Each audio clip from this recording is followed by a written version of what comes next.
काल पावसाळी अधिवेशनात महाराष्ट्राचे लाडके मुख्यमंत्री एकनाथ शिंदे साहेब यांच्या नेतृत्वामध्ये राज्य सरकारने जो निर्णय घेतला आहे महिला सक्षमीकरणासाठी तो अत्यंत आनंदाची बातमी आहे। आणि याचा जल्लोष करण्यासाठी आम्ही शिवसेना धंतुली कार्यालय इथे आज सर्व महिला आम्ही पदाधिकारी उपस्थित झालेलो आहोत।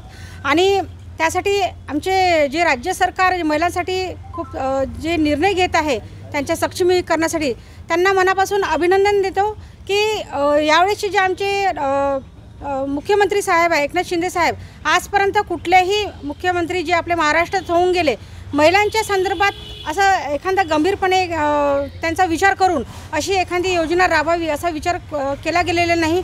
आमचे जेव्हा एकनाथ शिंदे साहेब मुख्यमंत्री झाले तेव्हापासूनच महिलाच्या सक्षमीकरणासाठी त्यांना कसं बचत गटाच्या माध्यमातून सुद्धा कसं सक्षम करण्यात येईल त्या माध्यमातून अनेक योजना राबवल्या गेल्या।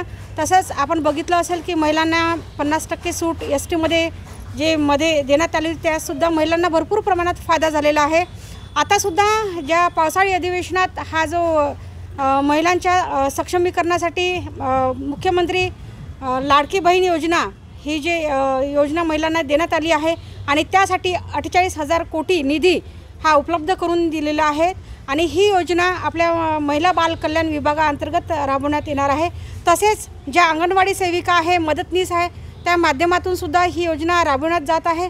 त्यामुळे आम्ही महिला भगिनी आहे त्या अत्यंत आनंदात आहे कारण महिलांच्या जीवनामध्ये हा क्रांतिकारक निर्णय आज आपले लाडके मुख्यमंत्री यांनी घेतलेला आहे।